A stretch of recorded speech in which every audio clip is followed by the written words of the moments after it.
Hello and welcome to video number 3 in this course on learning this little piece, Gypsy Dance. So what we've done so far is we have split the piece up into little sections, and then we have looked at all the notes and musical markings to make sure that we know what all of the little markings on the page mean, what the notes mean, what the numbers mean, what the words mean, all that stuff. So now we can actually get into the rhythm. And so for this, we're going to go to our small sections like we did in the very first step, making small sections. The first thing that we're going to do is we're just going to take the very first section, or any section really. You don't have to start at the beginning. In fact, a lot of times it actually is best to start at the end, and that way as you progress when you're playing through the piece, you get into more and more comfortable territory. So it's a different way of learning music, from the back to the front instead of to the front to the back, because that way you can actually be more confident as you move through it. Either way you want to go. We're going to start with the beginning for this right here. So in this, we're going to take this first section right here, and we're just going to clap the rhythm. And so we have stems up and we have stems down on this, right? And for first, we're just going to clap the conglomerate rhythm. So the rhythm of both of them at the same time. Let's do that right now. We're going to go 1, 2, here we go. 1, 2, 3, 4, 1, 2, 3, 4. So we just have 7 beats across the board. 1, 2, 3, 4, 1, 2, 3, 4. Great. So a steady rhythm on that, right? So now we know that. Now what we're going to do is we're just going to clap the top line. And so that'll be what the fingers play. And then we'll clap the bottom line, which is what the thumb plays, separately. Because really, it is like there are 2 voices going on. So if you were going to sing this with somebody, there'd be 2 people singing it. One person the top line stems up, one person the lower line stems down. So just the top line. Ready? 2, here we go. 1, 2, 3, 4. 1, 2, 3, 4. Great. The bottom line is it just rests for the first measure. And then we have a rest and then 2 quarter notes. 1, 2, here we go. 1, 2, 3, 4. 1, 2, 3, 4. That's our rhythm for this first line. And so then we would go with the next line and the next line and the next line. But we only want to do 1 line at a time, and then we'll go to the next section, or the next video, the next step in the learning process for the very first section. So we don't do all the steps for each of them all at the same time. You can, but it's going to be better to actually work all of these within one section and then go to the next section. But different sections you could be at different levels. You can bounce around. That's one of the things that makes it so interesting to practice this way, is that you could have, you could be clapping the rhythm on one while you're actually working on, you've already gotten the next one all the way up to playing it both hands together. You could be playing just one hand by itself with another section. You can have multiple sections going on at the same time, just to keep things interesting for you.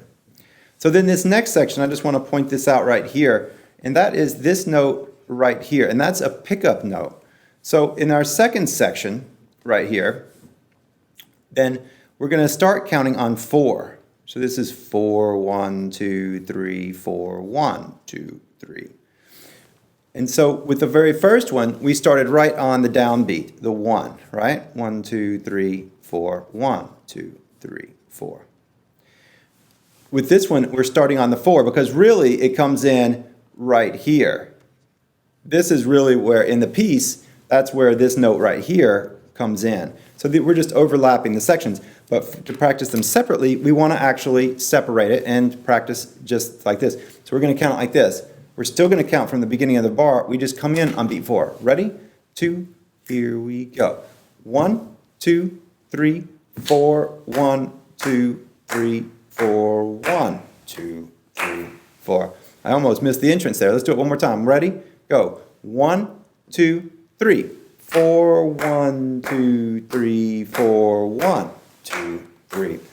And you may clap up and down for the different parts.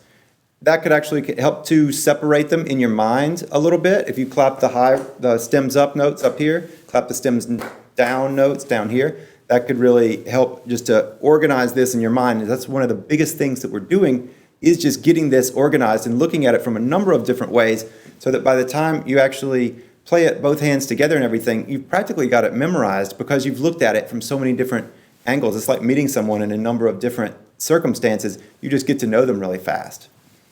So that is clapping the rhythm, and you could go through each of these in turn. Let's see if there are any other surprises in here. You know, not really.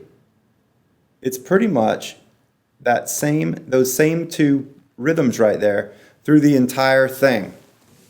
And so slight differences here and there, but mainly you'll do that. So it'll get easier and easier to do this step, the clapping the rhythm, as you go on.